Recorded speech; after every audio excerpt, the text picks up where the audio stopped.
অনুষ্ঠিত হয়ে গেল Filmfare Glamour and stylish award 2025। 17 March কলকাতার JW ম্যারিয়ট হোটেলে বসে চলচ্চিত্র জগতের স্টাইলিশ গ্ল্যামারাস আর্টিস্টদের আসর।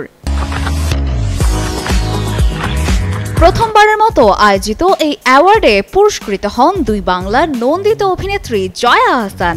এদিন traditional queen of the year পুরস্কার পেয়েছেন তিনি।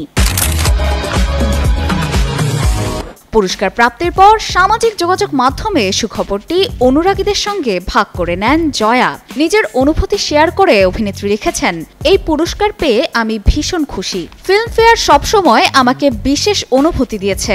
এবারের পুরস্কার আমার দীর্ঘযাত্রার নতুন সংযোজন হয়ে থাকবে।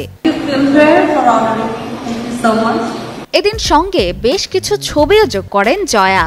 তাকে নানা ভঙ্গিতে অ্যাওয়ার্ড হাতে নিয়ে পোজ দিতে দেখা গেছে। সঙ্গে তার রূপ সাজ বরাবরের মতোই মুগ্ধ করেছে সকলকে। এদিন জয়া পরেছিলেন একটি অলিভ রঙের shiny silk high slit gown. তার টেনে বাঁধা চুল আর হালকা গয়নায় জয়ার গ্ল্যামার এতটাই তীব্র হয়ে ওঠে যে অভিনেত্রীর কাছ থেকে নজর এড়ানো কঠিন হয়ে পড়ে। ভারতের বাংলা সিনেমার জনপ্রিয় তারকারা এই অনুষ্ঠানে তাদের ফ্যাশনের ঝলক দেখিয়েছেন। অনেকের মধ্যে বেশ কিছু জনপ্রিয় তারকা তাদের স্টাইল এবং গ্ল্যামারের জন্য হয়েছেন সম্মানিত। ভারতীয় সিনেমার অন্যতম সম্মাননা ফিল্মফেয়ার অ্যাওয়ার্ডস। বলিউডের পাশাপাশি টলিউডেও ফিল্মফেয়ার অ্যাওয়ার্ডস বাংলা দেয়া হয়।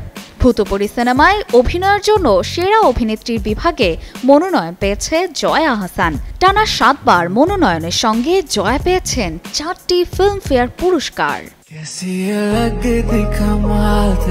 অপর্ণা বর্ষা, কালের কণ্ঠ।